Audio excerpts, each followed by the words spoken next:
And we're live. Okay, so we're testing out the live software and looking at the Bitcoin. We had a little flag drawn on the 15 minute, and she's wicking back off or bouncing off this little red line, and she went shooting up through this yellow zone. So let's take a look at what that stuff is. Well, those are lines and zones that we drew, and we didn't have all this information when we drew that line. We had this from July, and we had this from May, and we had these from February and January. But you notice how I discounted the highest peaks. Okay, I was looking for the body of the movement, which was this. And son of a gun, look how she's kind of respecting that. We got a wick on a candle right there, and now she's bouncing off of this again. Let's look at this yellow zone. She just shot up through this zone at 30,000. You can see that. But recently on the 15 minute was the impressive one, I thought, because we don't really, make these zones perfect. But man, she got to the end of that and boom, she went. And so that's 38.9. Let's take a look at that. We'll go back in time. And you got to drag it left to go back in time, right?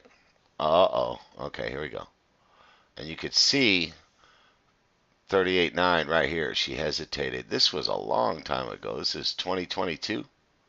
April, March, and January of 2022. And so it's had little support there before it collapsed. And so as it goes back up, the anticipation would, of course, be a little hesitation there. And so that's why we draw our own lines and our own zones. And if I was trading stocks, I'm not a crypto expert, I just draw on charts, and I want you to learn to draw on charts. This flag, when it was forming, was even more obvious on the 5 minute.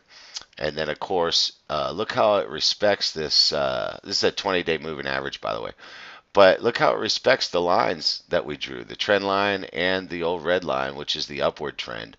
And it's respecting it again. And so you can expect that to continue under normal circumstances. But we also look for retracements when we're drawing these lines. We don't want to chase something. We spot a pattern like this: November, November, November. That was about once a week, man. The 7th, the 14th, and the 21st, and then the 28th, just like clockwork, once a week. And then boom, she's gone. And so that looks like a breakout. Okay, so we're just testing a live software with you guys.